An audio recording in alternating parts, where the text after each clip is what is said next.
Could we do a roll call, determine the quorum, please? Shaylin Hanning. Yes. Here. Michael Brown. Here. Randy Gilbert. Here. Ryan Deathridge. Here. Superintendent Fields. Here.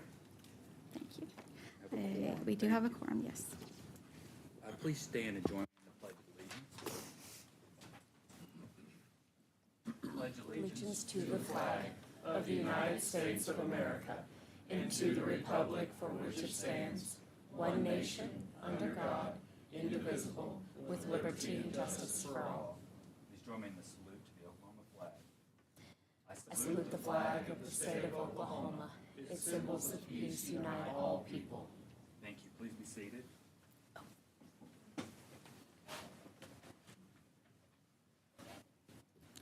Good morning, everybody. Thank you for being here today. We appreciate everybody being here, especially our board members for taking their time this close to Christmas and all of the work you're doing behind the scenes to support Oklahoma education. I'm especially excited to have our students here today that I believe Director's going to speak to. Glad you're all here, friends.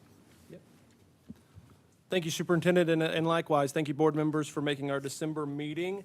We are excited to hear from Scott Nemechek, Program Manager of the Ag Division, and the students that the Stillwater FFA chapter has brought today. So we'll get to hear a lot more from them here in a minute. I have a few comments I wanted to make real briefly before we get into business. Make sure that you are aware of the open house that we have for the Veneta Skills Center. I know Shay's going to be there, so if you're able to be there, that'd be great. We're inviting some legislators, the governor, and his team as well. So that's on January 12th, is that right? Make sure I'm thinking straight. I think it's January 12th. Yeah, January 12th. A big deal because we don't often open brand new, oh, it's right in front of me. Yeah, look at you go. So January 12th, we are opening a new building. So we rarely build new buildings for skills centers, and it's been a really good progression of getting more students from the prisons into trades training, and that's going really well. Our public comment for rules, I wanted to make sure, and Gina actually reminded me to remind you that January 2nd is when that closes, so that's going well. Our public hearing is on January, Gina, did we decide if it's 7th? 8th. Oh, did you write that on my? I thought, man, I didn't remember writing that down. January 8th at the agency. Thanks for taking care of me. I wanted to make sure that you're aware also, we're working really diligently with Secretary Hamlin. He has requested CareerTech help with drafting apprenticeships, so we're working on that. Want to make sure that you're aware that that policy will continue to move forward at the governor's request. Next month, you will get updates on our funding formula and how that adjusts at midterm, which is the first time that we have ever got to review what a funding formula would look like with midterm adjustments, so we're excited for that. And then lastly, I wanted to bring up real quickly, because it's relevant right now, you're probably getting a lot of talk around ad valorem. I want to make you aware that I have been several times talked to by whether it's media or interested parties from schools. What we can do, whether it's the state question 842 or whether it is bills that legislators are putting forward about reduction of ad valorem, is we can give facts and evidence about what ad valorem does for our system, not necessarily taking a position on what that is because we're a state agency, but we can present the facts on what it does. So it's good for you all to know where we stand and what we're dealing with at that. Tech centers operate on a 67% ad valorem, which is across the whole state. So that's a big deal, would make a significant impact. K-12 schools are very similar. I don't know what that percentage would be. And then all of your county government, your sheriff's office, health department, all those things run off ad valorem too. So you may get questions on, as being a board member, you need to know where our position is as an agency. We can't be for or against, but we can state the facts on where we are. So I want to make sure you're aware of that because it's pretty heavy in the media right now. Any questions about those things? 67% of tech centers across the state are funded by ad valorem. It's a lot. It impacts every student in the state of Oklahoma, whether at a tech center or a K-12 school. So there's several different proposals. The state question is a homestead reduction that would be tiered in over 3 years to eliminate all homesteads. So it's about a $1.2 billion estimated impact, but it'll probably be larger than that, much larger. So where you live would not have to pay property tax. so on your home. And residential is the largest part of property tax. So what that does then is force the burden of all bonds and liabilities to ag land and business land now, commercial property. So it would shift it from homes to all the other things, which are, So it would increase on everything else. yeah. Why would we do that? Why would we do that? That's a good question. Let me ask that a different way. Yeah, yeah. Why would someone theoretically think that that could be beneficial? I think the way I can answer that is that the pushes that are out there, whether they're legislators or whether it's through a state question, is because people feel that home residents are unfairly taxed. And so that's what the initiative petition and the bills that I have seen are working toward, is to make sure that there's less tax on homes. Okay. We might talk more Accept later. that. Okay, great. Okay. Thanks for allowing me some opening comments. There's a lot going on in the agency, but we are really excited for Christmas to get here. It's going to be a great time. Thank you, Superintendent. Thank you, Director. So let's move into discussion and possible action on the minutes of the November 20th, 2025 regular meeting. Board members, you've had time to review the minutes. I'd entertain a motion. So moved. Motion, a second. Any discussion? You know, that was a fun one. Please call the roll. Brian Dethridge, Yes. Randy Gilbert. Mike Brown. Yes. Shaylin Hanning. Yes. Superintendent Fields. Yes. Motion carries. Thank you very much. Moving into a presentation and possible discussion, Oklahoma Agriculture Education and National FFA Convention results. Director? Yay.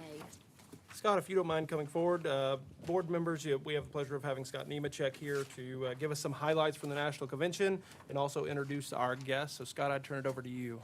Absolutely. Thank you for the privilege of being here this morning. Good morning. Excited to share with you some news and excited to get past my little short presentation so you can hear from who you really want to hear from. And we know that they have lots of good things to tell you about what they've been involved in and the successes they have. So I just want to briefly introduce our staff. We have a staff right now that is, there we go. We good now? Yes. So we have a staff right now. We are short a couple of program specialists. We're working hard to get those replaced and appreciate the efforts of the director and others in the agency to help incentivize some of those opportunities. I think it's paid off in terms of the applicants that we're starting to see come in. And so we have a great staff that does a great job supporting our teachers and students across the state and helping programs succeed. So agricultural education is a three-circle model. So that begins in the classroom or the shop or the lab or the greenhouse with instruction, and then expands from that into individual supervised agricultural experiences or projects that students have where they learn more about an area of ag that they're interested in. Anything from just exploratory or foundational, where they're trying to explore some career opportunities, all the way up to an extensive entrepreneurship or placement experience where they're actually investing or earning money, and that would be our version of work-based learning, where those students are involved in something related to an ag career or business that they are beginning to prepare for. We have 516 programs or teachers across the state of Oklahoma in 372 school districts. We're at an all-time high of 30,414 members and counting. So that is some growth that we've seen there. First time we've been over 30,000. We've been just right up against it for a couple of years, and we finally got past that, and we hope that we'll continue to do so. National Convention, that's what we want to talk about. We had a fantastic year at National FFA Convention. As many people said, everyone knew Oklahoma was there. We'll start that off with, would love for him to be here, but Trey Myers from Perkins is our 9th National FFA President. And if you are familiar with our organization at all, you know that that's a big deal just to be a national officer, much less National FFA President. Trey represents over 1 million FFA members nationwide. He will travel over 300 days a year.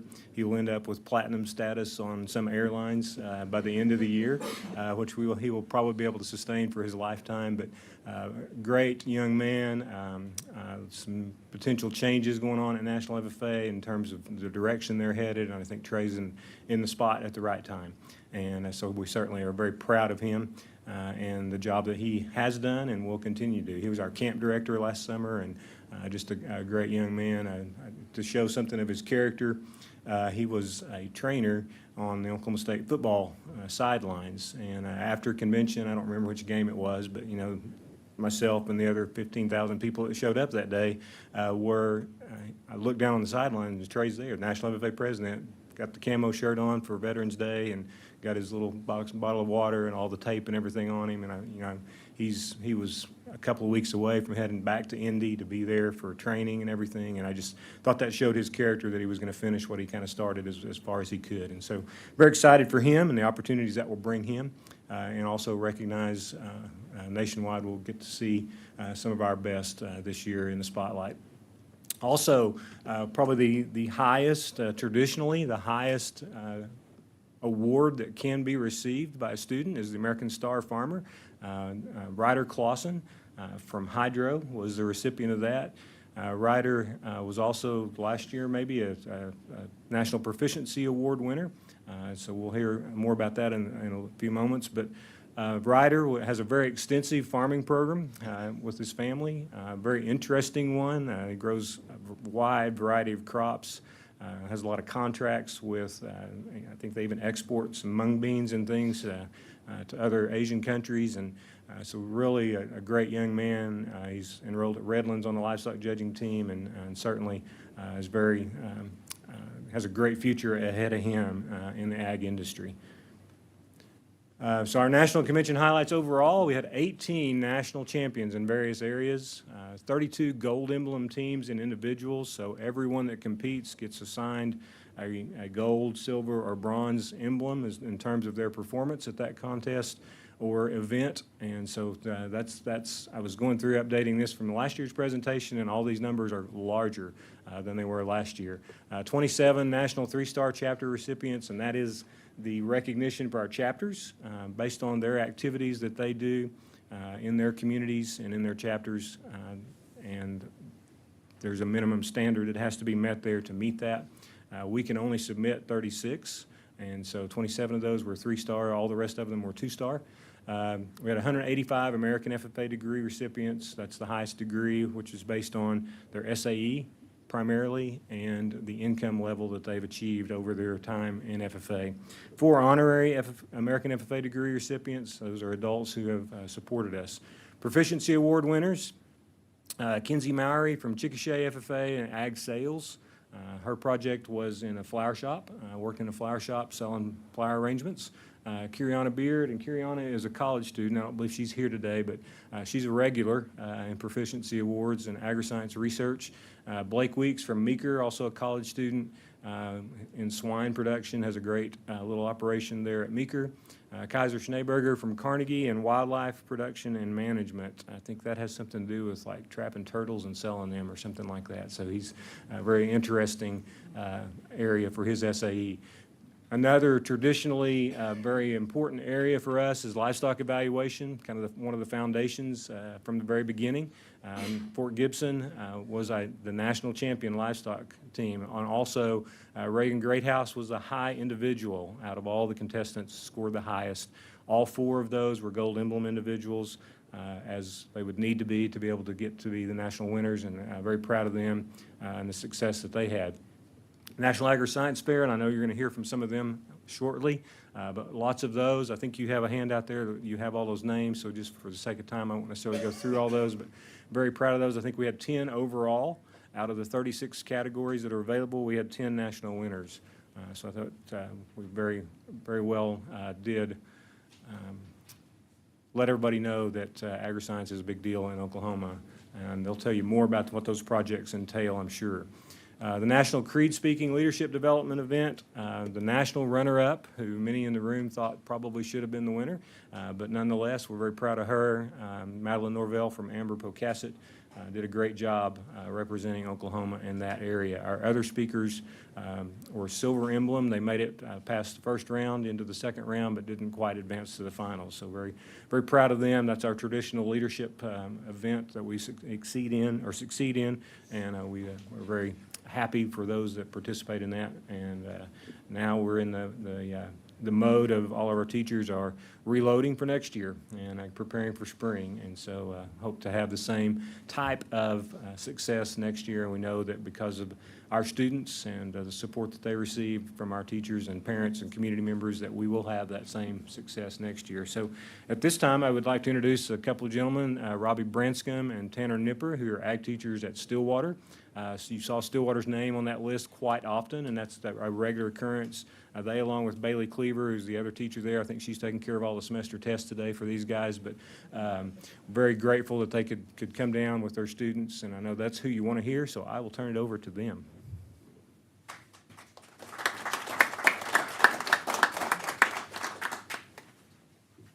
Well, thank you. As he mentioned, my name is Robbie Branscombe, and this is Tanner Nipper, two of the ag teachers at Stillwater.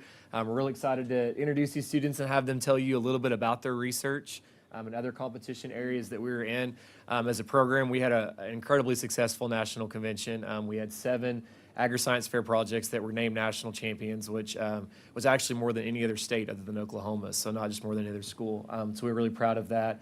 Some of these individuals are solo researchers, and then some of them will partner up. So you'll see some of them lumped together and then some by themselves. A big accomplishment of our chapter is we were the premier chapter winner in strengthening agriculture. So of the 9,000 plus FFA chapters, they pick one FFA chapter each year that has a most innovative idea in strengthening agriculture in their community. And so we had 2 young ladies represent us in that, and we were a winner in that, as well as a proficiency award winner. But with that in mind, I'm going to turn it over to them.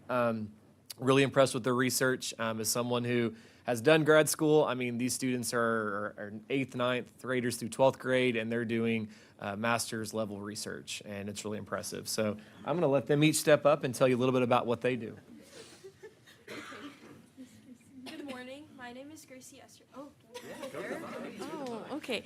Good morning. My name is Gracie Estery, and my agri-science fair project was sealing microcracks in chicken eggs to sustain freshness, and I'm a freshman. My name's McGuire Biggs, and this is Kaisley O'Nan, and we're a freshman, and our agri-science project was how the housing type affected the internal parasite load in horses and the effectiveness of ivermectin paste. Hello, my name is Kylie Eck. I'm a freshman this year, and my project was seeing the needs of first-year agriculture education instructors in Oklahoma based on their certification type. Hi, my name is Tassie Jo Fadley, and this is Ainsley McIndoe, and we are both current juniors, and we represented Stillwater FFA competing in the Premier Chapter Division at National Convention, and we presented a 10-minute presentation with questions and answers on our Griswold safety skit is what our activity was, and this was actually based off the Christmas Vacation movie is how we got this idea, so yeah. Hello, my name is Peyton Gillum, and this is Eliana Timmons, and we looked at the impact of a carbohydrate-conscious treat versus a commercial treat on the blood glucose and insulin of obese horses.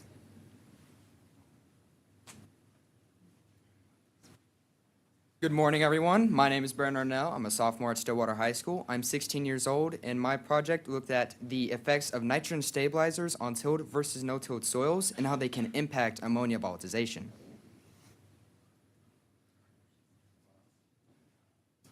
Thank you, guys. Board members, any questions? Pretty impressive what you've done. Stillwater FFA has been really active in agri-science, but everything that FFA offers, and it's pretty big highlight to see what you've done at the national level. So thank you, ag teachers. It takes good ag teachers to make that happen. Thank you. There are several topics that are very interesting that I'd like to ask questions about, but I'm not sure I can ask a question. It's above my head too, Randy. You got my cell phone, just call it, I'll put you in connection with me. So exciting. Where was the convention? Indianapolis. We were lucky, we had 39 students attend, all of which went across state for some kind of a national recognition. That's pretty impressive. Yeah, very, very impressive. And this is high school level, you said? Okay. So an FFA member can compete in some events, like American degree recipients once they're in college, some proficiency, some other things, but most everyone's high school level. Director? Yeah. Is any of the research published? Is that available for people to get a copy of and read? Or is it, Currently, they do have their written reports. They're not published in any journal articles right now. I think that's a goal of some of them, but not to this point. But we can share any of those with anyone. I would love to read through that. Sounds like Mr. Deathridge needs to judge the state agri-science fair. Always looking for judges. Director, I'm curious if any of you have your plans figured out for after high school. I know some of you are just freshmen, but what are your next steps? What are you thinking if you have clarity? You can feel free to step up to the mic and let us know. Hello, my name is Ainsley McIndoe, and I actually plan on attending Oklahoma State and majoring in agribusiness with a minor in ranch management. Great. We can stop there. Congratulations. Thank you. No, Who else? go ahead. Who else? Hello, my name is Kaisley O'Nan, and when I get out of high school, I want to judge at NEO in Miami, Oklahoma for livestock, and then I want to transfer to OSU as going to vet school and primarily doing large animal, but being able to do small and large. I'm McGuire Biggs, and I would like to go to Oklahoma State and be a veterinarian mixed animal practice. Right on. Thank you. Awesome. Hi, I'm Tassie Jo Fadley, and I'm kind of similar to Kaisley. We both livestock judge and horse judge, so I either want to go to a junior college first, since a lot of livestock judges go there and they have their 2 years and compete, and then go to Oklahoma State and be on the livestock judging team there. Or I've also kind of thought about going to Oklahoma State and being on the horse judging team and then switching over to the livestock judging team and doing both that way. And either want to go down some of the veterinary field or engineering and agriculture related in that some way of that form.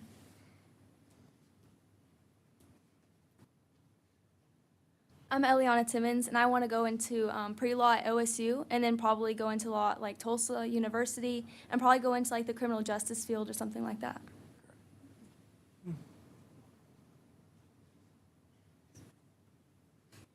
Hello, everyone. My name is Brent Arnell, and I plan on attending Oklahoma State University and getting my doctorate in agronomy like my father.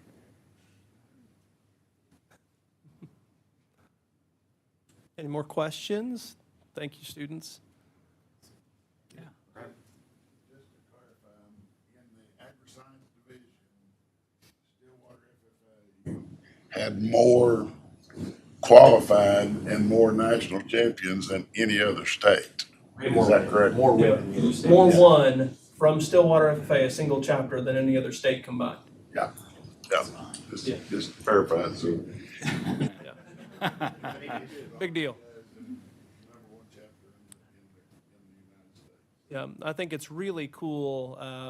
The superintendent's question about your future plans are clearly linked to what you're doing now through career development events, through research, through leadership. That's the goal of CareerTech, is to find something that excites your interest, and then you can take that on for the rest of your life. So thanks for being the example we want to show the rest of the state. Let's give them a hand, everybody. Thank you. We're going to get these kids back to their finals. So, thank you. You want us to ask more questions? I tried to get lunch. I mean,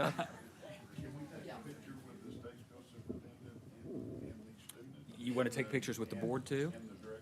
we did with us before, but if you guys want a picture with them, that's up to you we guys. got one. Thank you. We did that ahead of time. That way they could get back to their finals. Yep. We did it before the meeting, sir. We encourage board members to show up early. Oh.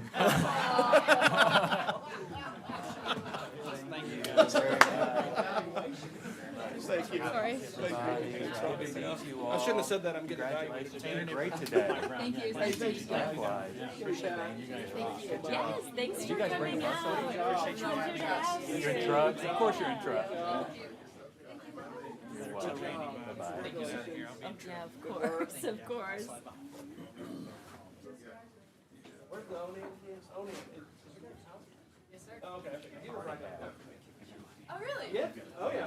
Wait, I think so. Yeah. Yeah. I've been by your house almost every day. Yeah. Awesome. So I'll have to stop by. He's doing great. Yeah, he was just in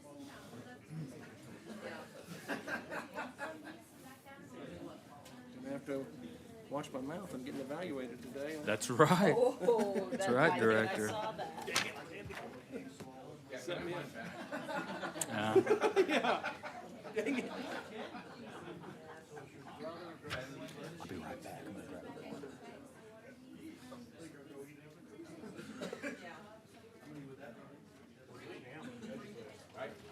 More than happy to. I have to thank.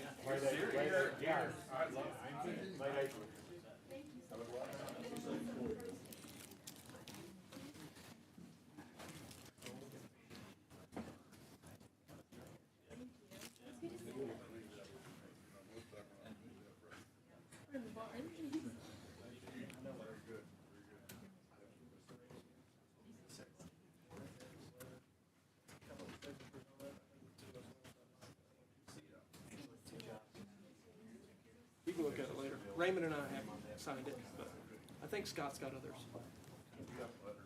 Yeah.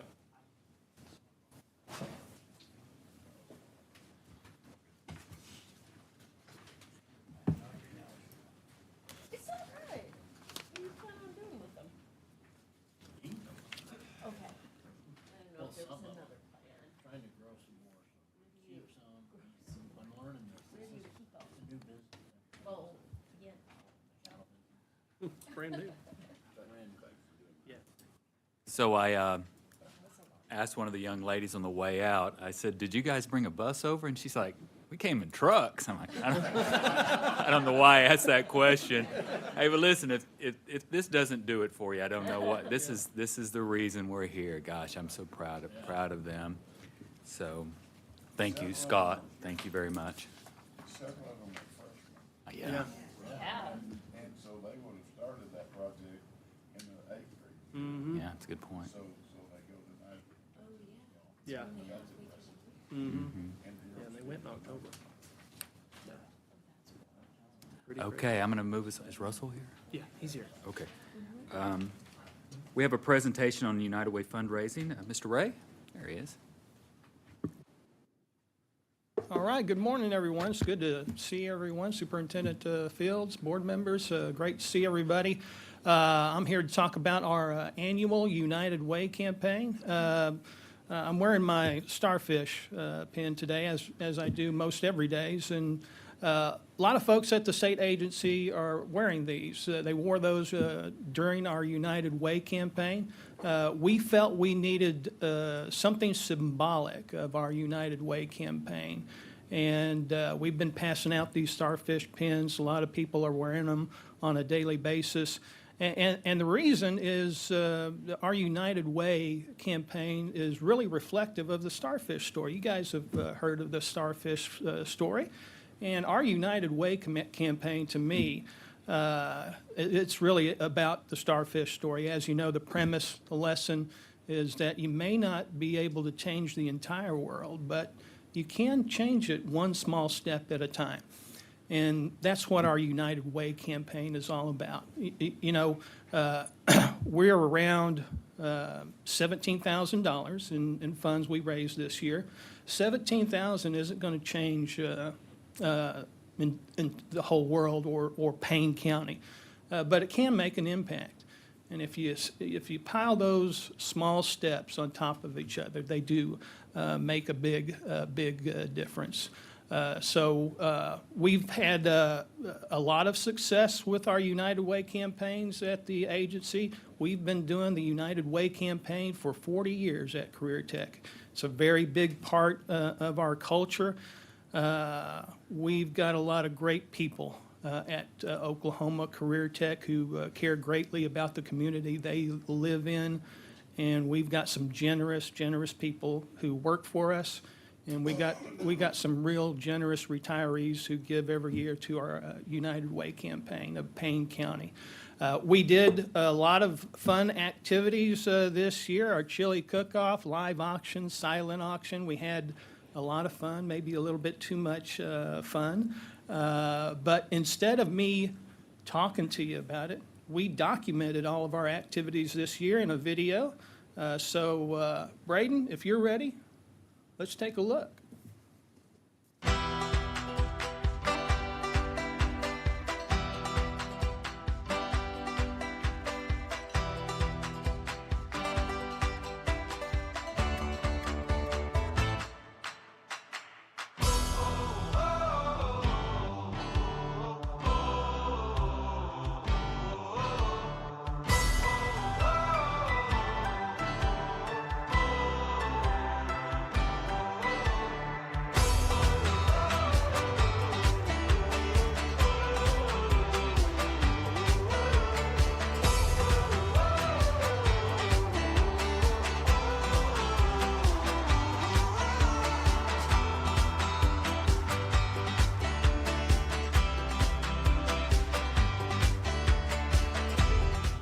Who's ready for a minute to win it?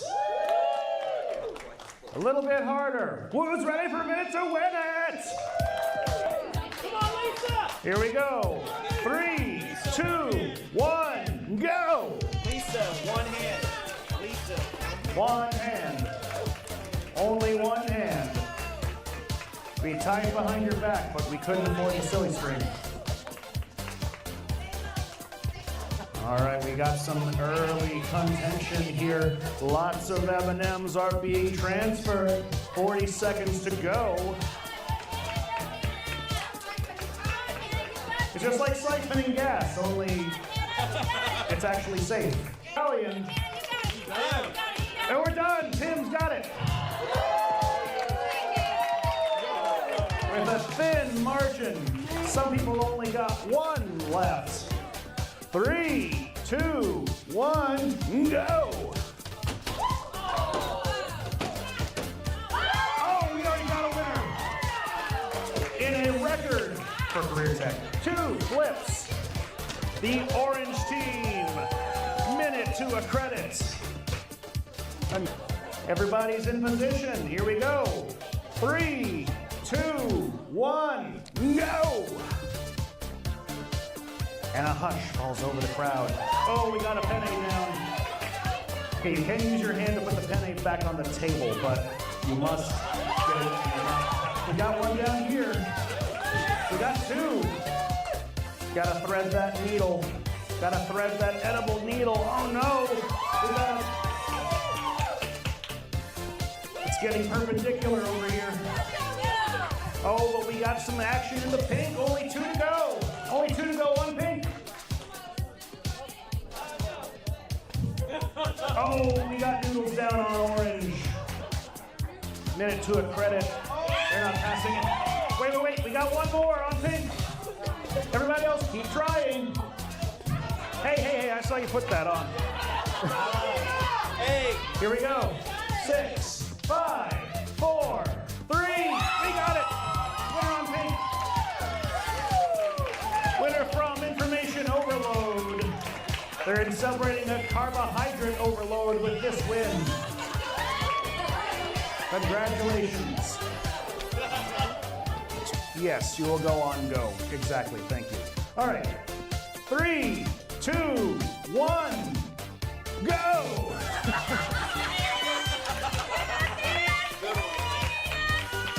All right, it's going fast. Who's gonna be the one? The luckiest of guns? Oh, it was this one by, yeah, okay. Blue team gets it here, the North Building Ninjas.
All right, all right. As you can see, we know how to have fun at Oklahoma CareerTech. Greg Pickens, he's the professional auctioneer that comes and does this for free every year. He's a lot of fun and lots of entertainment there. We raised about $4,000 from the live auction, about $4,000 from the silent auction as well. And as I said, we've been doing it for 40 years. It means a lot to our employees. Boy, I have so many examples. We have one employee, we'll have the bake sale, and if there's anything left over, he'll come by and just buy the rest. We got a great group of people that work for us who really care about the Payne County community, and we are making a difference one small step at a time. So thank you very much. I appreciate it. If you have any questions. Any questions for Russell, board members? It is a great event, and it's really a good team-building opportunity. There's not a lot of opportunities that you get in an agency to do things like that, and so it's really good for us. The Day of Caring that you saw from the beginning brings people from all different divisions to work together for a common purpose. So it's very, very meaningful. We are going to have a little professional development before the live auction next time. We don't understand what choice means sometimes, especially when Gina has my checkbook. You might end up with 4 of something. Yeah. Yeah, it's very good. Thank you, Russell. Thank you. Here, moving right along, I believe we have a state staff summary. Dr. Lockwood. I told Russell earlier, I don't have to follow the kids at least. I get to follow him, but then he shows a fun video, so it's a no-win situation for me. I'm going to give you a brief update. We have 2 statewide staff meetings a year, one in the summer and one in December. We always present to the board afterwards and give a brief update. I'm not going to show you the PowerPoint this year. You've seen what we do. You actually saw the video of the auction takes place at state staff in the afternoon, so that's where we were at for the state staff meeting.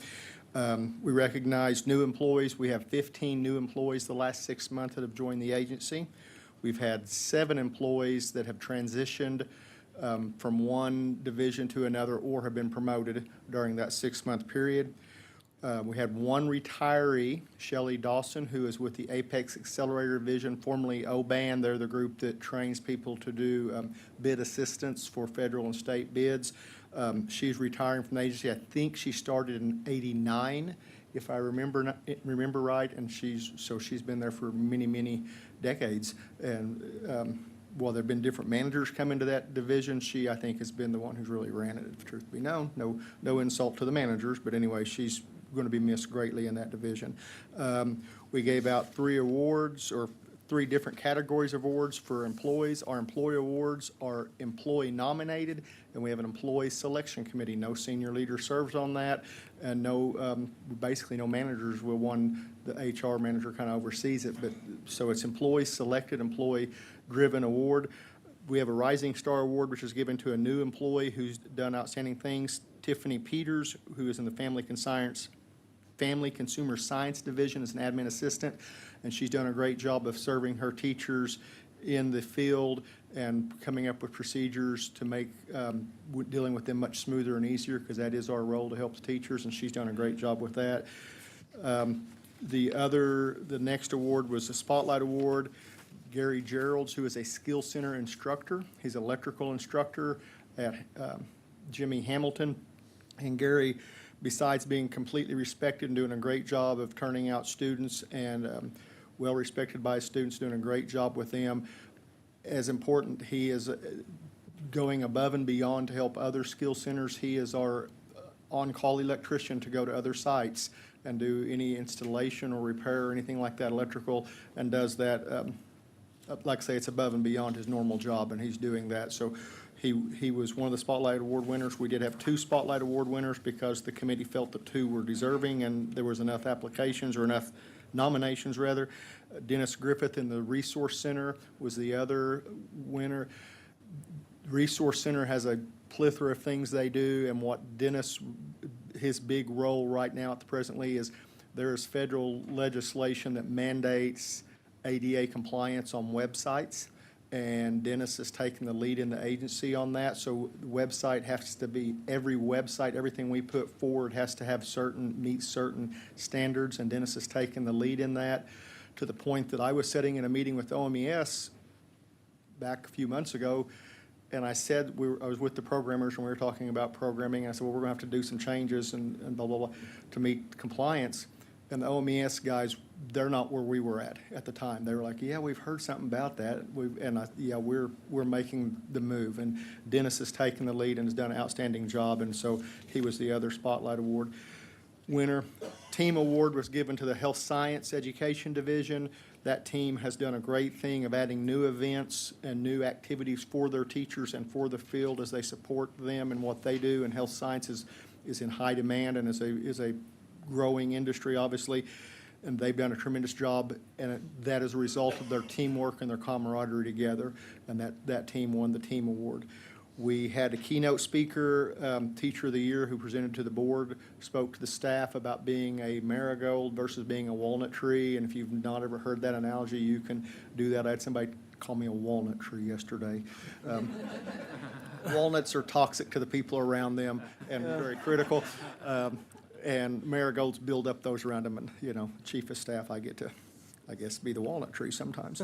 Anyway, we had a strategic planning update from the Persimmon Group, who is leading that for us. Gina Hubbard is our agency lead on that, but we have working with the Persimmon Group to develop that for us, and they did a presentation to the staff and explained to the staff how the staff will be involved with that strategic plan.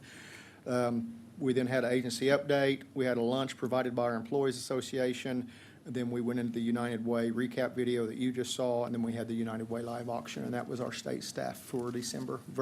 We like to say, I think we had 3 people for medical reasons weren't there. Other than that, I think we had all of our employees were there. So, any questions? Thank you, Justin. Justin, I have one. On the website ADA compliance, do you know what the deadline is for your? April. It is an April one? Yes. One of the early ones then? Is your agency submit? Okay, thank you. Great.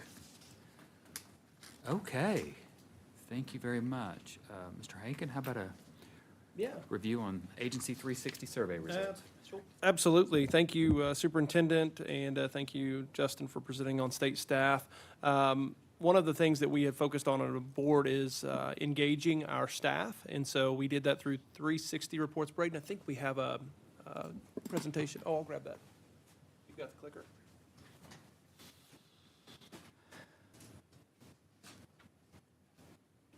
So when I came to the agency, we started doing director surveys, making sure that we're giving feedback to me and what's going on from people that are in the agency. Well, one of the goals was to move that into where senior leadership had survey results as well, and then managers have survey results, so that everyone gets feedback and knows not just on a formal review process, but also from your peers and those people that are working for you to know how that's being perceived.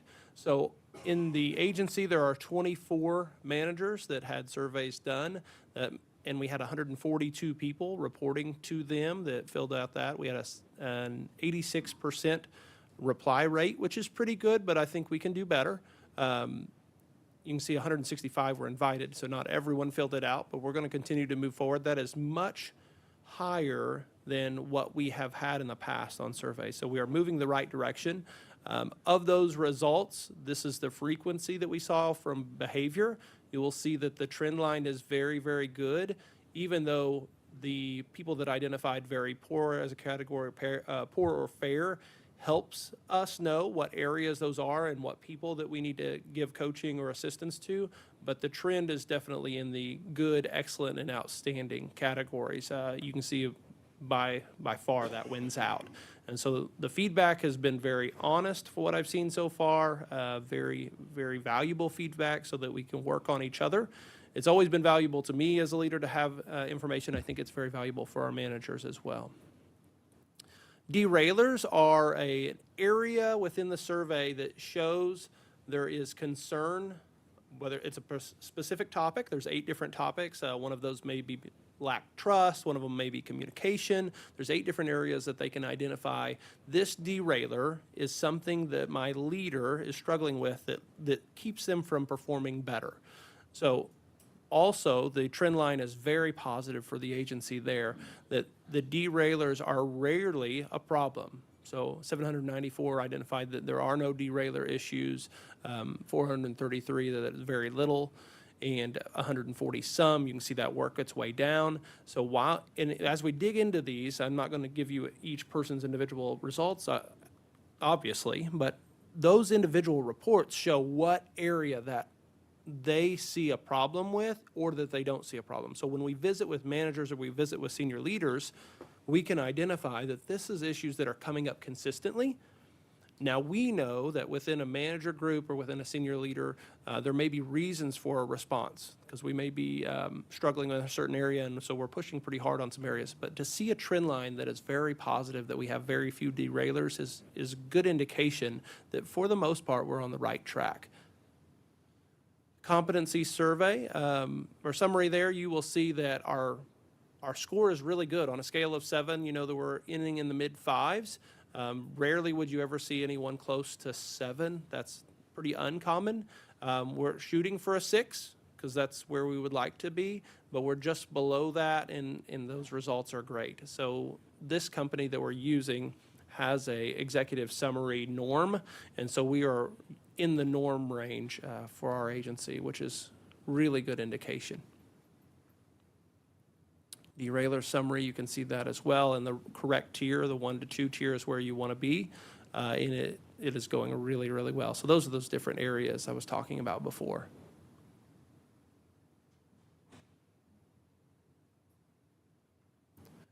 For the leadership team, there are 7 participants and 33 different managers that not all managers, there's some that have direct reports that are not managers, filled that out, 79% participation rate, if I could speak. So not as high as I would like to see. I'd love for 100% of people to give feedback to us. There is a little bit, to be honest, people that don't trust that it's anonymous, so they're worried about giving feedback. That's always the case with surveys. We are building that trust within the agency by hiring an outside company to do this now. People that feel like they won't be retaliated against if they fill it out. You have a question, Mike? Yes. I don't know who fills it out. Yeah. I want to be honest, Mike. I like your thought. Oh, where are we going? So 79% participation rate, I think that will get higher. Yeah. You'll see our trend within the behaviors is very similar to what we saw with managers. So it's 33 people. That filled it out. Reviewing 7 people. Correct. Yeah, it should be 42 that are reviewing them. But the numbers that we're looking at are, 33 of them filled it out. and go to the next slide. How many questions are there? Oh, my goodness. Each, that would be the other way around. If they don't do a PMP as a supervisor, then we'd have a problem. These are voluntary at this point. What is 637? What is that? That's a number of responses of total questions. So each survey had, remember, 50-something questions? There's a lot. There's a lot of questions within a survey. 33 people filling out 50 questions, so each of the 33 people are being Number of responses, yeah. counted 50 times. Got it. Yes. And those 7, they are also doing a self-evaluation. So that's calculated in as well. So 40. Yeah, 40, even 40. So the trend is good. 2,000 responses. This is a very, yeah. If it was 50, I think there's an odd number, but yes. Theoretically. Yep. Got it. Okay. The trend line is good again, where we're seeing most responses in good, excellent, and outstanding. I think that it is, I personally don't fill out a perfect score most of the time, whether it's myself or someone else. It's rare. So to see them in the good and excellent category, I think is great. Derailleur frequency, really, really good trend line that we're seeing there. None to very little obvious winners. Competency survey or summary, I don't know why I can't say that word, but just a little bit below our managers for the senior leaders, which is understandable that there's a critical look at senior leadership, but we need to be mindful of this as well and figure out where we can improve. That's why these evaluations, they're not evaluations, but these surveys are great, is because now we can figure out where we need coaching and how we can improve ourselves. It's really a self-help tool. Yep. Down on the bottom Mhm. area where it says developing others, Mhm. one that earlier had the same, and you're Yes. in the mid-range. Mhm. Is that, would that be related to the,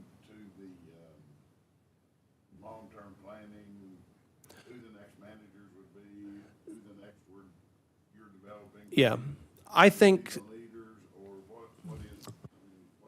that's a really good question. And so digging through the different surveys and the results there, what I believe that we have not done as great a job at the agency as we should is have time to pour into other people to build them into more leadership roles or just personal leadership. The agency, and you, well, Randy, you would know, you've been on here a long time. As we continue to shrink in staff numbers, we put more and more on the people that we had. Now, we have grown back to where we're at our levels that the governor's executive order or above our level right now of what the governor's executive order will allow. So we can't get back to where we were prior to COVID, but we are back to a fully staffed COVID number. So we have taken the workload back to a more reasonable amount, and where we can use programs. What we developed 2 years ago is Explore, or restarted Explore, Engage, and what's the other one? Embrace. So that we can develop people. And Justin was just telling me about another one that they're wanting to start to build leadership so that we can invest back in our people. That's the real key there, is investing in the people that you have currently. We haven't done that well because we've been just strapped, get done what we can get done and move on. And so now we're at a more comfortable number where we can take that time. The agency has several employees, several team members that are very knowledgeable, Mhm. very experienced, have years of service. Somehow, I mean, I always look at the next chapter. Yes. The next page, the next time. So we need, I mean, I would like to see developing others. You know, that's a goal to where one day, years from now, you will retire. So Yeah. who will fill your spot? Absolutely. Who will make the seamless transition? So Yeah. that's I think we, like you said, we have probably not done as good a job of that as we're capable of. Yes. So let's.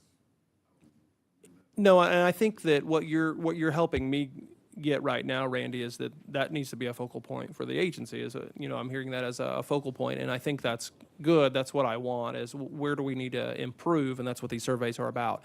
So you will probably remember a time in the agency where we rarely hired from within to fill supervisory roles. We were always going outside to bring people in. That's not been the case the last couple years. Justin gave a report last year of how many people we promoted from within, and it was 80% of the jobs that were supervisory, we were promoted within. And just like he gave there, we transitioned, of the 15 new employees, we also had 7 people transition into new roles. So that's what we're working on, but we haven't done that very long. That's not been what the agency's been good at.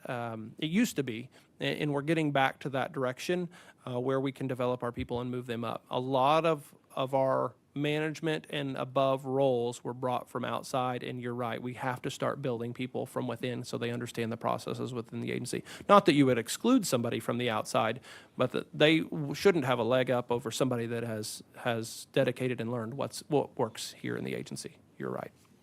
It's a great point. And that's what these are all about. One thing that we have to work on that is going to be a point of emphasis for me is those 2 that are at a 2.0 and a 2.1 for derailers for our leadership team. Conflict avoidance is always something that is difficult for any leadership to deal with, but we have to make sure that we are available to work through tough situations. That's one thing that we're going to work really hard on. And then lacking focus, we have to make sure, that's the purpose of broadening the team, is to make sure that we can focus in on key aspects and communicate those down. I am very happy to see a lot of those derailers in this 1 to 2 range, which is where you want them. I personally am really excited about, the fact that micromanaging and lacking trust and lacking confidence are at very low values. Our overall being a 1.8 is good.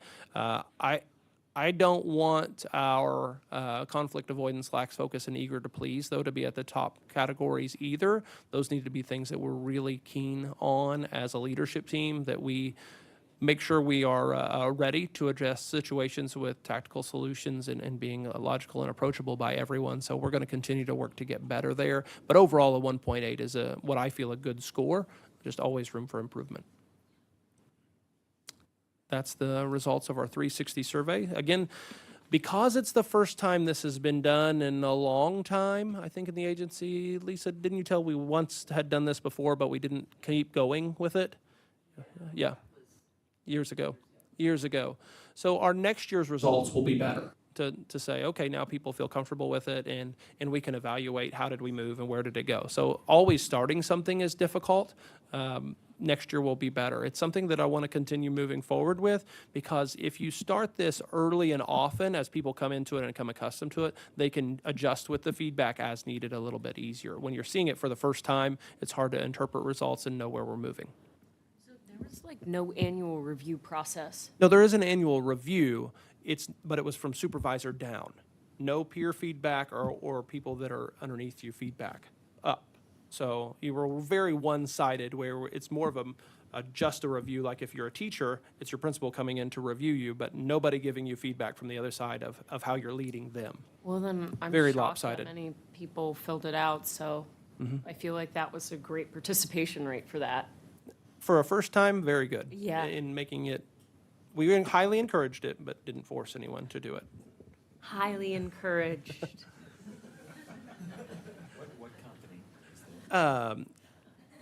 Gosh, help me Didn't on you the say it was company. Was it Persimmon? Decision? No, they're doing our strategic planning, Oh. which is running alongside this. Decision-wise, Justin, do you remember? Is that what it's called? Decision? What's the company called we're using now? I think it is Decision-wise. I can get you that for sure, but I think that's what we had several that went out when we looked at what it would cost and someone to do it. We did do SurveyMonkey for a long time, but because that's housed internally, there was some fear that, I'm coming in and looking at who's filling it out and what they're saying. So we had to get away from that. Yep. Thank you, Director. I'm going to move us on to update and possible discussion on previous three-year agency salary adjustments. Absolutely. So we're going to send you some specific information that we're compiling right now. Had the HR team put me some really good information together, because we've talked about this a lot as a board, so I wanted to make sure you're aware. So for the last 3 years, we've been able to maintain everyone getting a longevity or step raise, if you will. $900 has been a very good asset within the agency. Also, we adjusted pay bands. The first year I was here and the teacher pay raise came out, I don't know if you guys remember that legislatively, we were able to do the same within the agency. So that's been very good. Last year, we only gave a small number of raises out, including longevity, very few, but we did start a process where people can be evaluated based off the work that they're having to do and added workload and performance on that, and could receive a raise. Even though that was very small, we only gave out just over $100,000 in raises over the 200 plus employees that we have. This past year, we were able to increase that a little bit. And so over 3 years, we have given 255 employee raises. So everyone has got something in the agency. Not everybody has got the same, but it has worked well to start making us more competitive. This year, we'll, as we have talked in previous board meetings, working to get more competitive based off division and workload. So that will be the first time, and we've had lots of discussions within the agency that have resulted in a lot of more understanding of how we're looking at it, because it's difficult. We've always evaluated based off the same job type, whether you're a program specialist or an admin assistant, and that's not the case in the real world. It may be different depending on the area you're working in. I've used T&I as an example before, but health would be the same, that if I'm working in health, I would be compared to a health field more often. If I'm working in HR, I would be compared to HR fields in our area. So we're doing that now. We'll start those first rounds of adjustments this spring. So over 3 years, 255 different raises that we've given out. Over a 3-year time span, over $1 million that we have been able to give out in increases, which has been good. We'll get you specific information moving forward, but I just wanted to make sure if there was any discussion or questions about that we had an agenda item. So is there any questions for me? Do we have information on those that leave Mhm. agency? How many, or, how many of those or a percentage say, it was the money? Mhm. Money Oh, was yeah. the issue. I have wanted an, to stay, but I just wasn't making. we have an exit survey that HR does on every person that leaves the agency, so I can get you that information. Is Just it a high percentage? or- very low, Okay. very low. Most of our people leaving are retirees for the most part. But some do move into other positions within the field and get great opportunities, and that's okay. Sometimes faster than we can accelerate them. That's just normal. We may also believe that that's someone that could move up, but we don't have a position yet, and they're able to move up by moving to a tech center or a school faster, going into administration position or a leadership position. So that's really good, and what we're starting to see now is able to get some of them back. I was gonna say some Yeah. of them come back. Yeah, some of them come back. We didn't used to see that, but now we're starting to see some of them coming back because we're getting more competitive with what we can do. So And we'll that send you brings a unique skill set back. Oh, it's a great viewpoint of having gone back to the field. So it's a very valuable employee that has both agency and field experience. Mhm. Thank you. Yep. Any questions on that item? Okay, thank you. Thank you, Director. So, item 4, discussion possible action to convene into executive session per state statute related to the annual performance review, employment and compensation of State Director of CareerTech. I don't know about you guys, but I think we can stay in open session for this one. I'm kidding. I'm kidding, Director. I'm good with that. So, do we have a motion to convene into executive session? Move we convene into executive session. Motion for a second. Any discussion? Ashley, would you call the roll, please? Shannon Handy, Yes. Randy Gilbert, Yes. Ryan Dethridge, Yes. Michael Brown, Yes. Superintendent Fields. Superintendent Fields? Yes. Thank you, motion carries. Thank you. We're in executive session.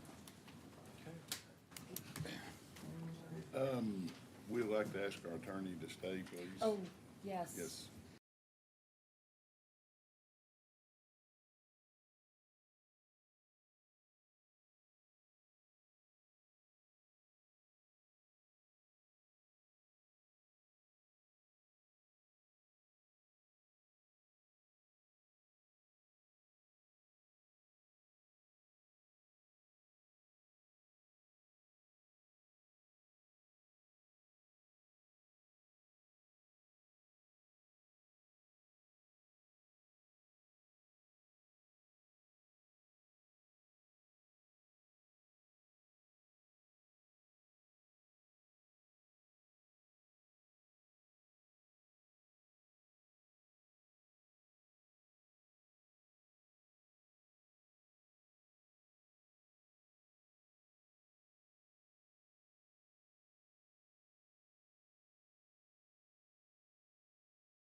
motion, we come out of executive session. Thank you. Is there a second?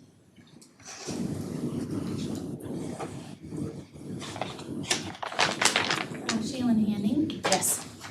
Randy Gilbert, Yes. Mike Brown, Yes. Brian Dunkridge. Yes. Superintendent Fields. Yes. Thank you. Motion carries. Okay, we're out of executive session. So related to the items we discussed in executive session, are there any comments? Yes, no votes were taken. Only discussion was had. We discussed the annual performance review of the director, and we are going to continue that discussion next month. But we began our preliminary discussion, which was by and large positive, and we look forward to discussing more of that further in detail in January. And that's it. Make a motion to table. We have a motion to table. Is there a second? Second. Any discussion?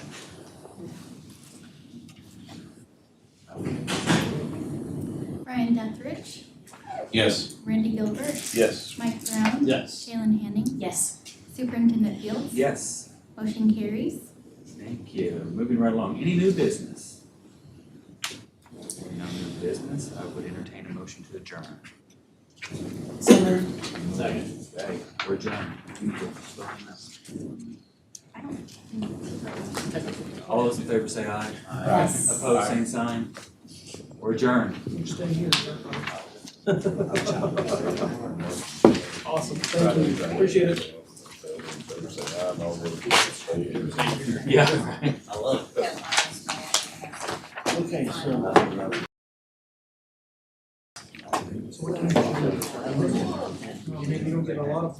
What time is it? 11:20? Oh, gosh. Go for that. Longer. Yeah. Is that Close, right? close. We had a lot to go. Yeah, if it had better director, it wouldn't be so long. You'd think they're doing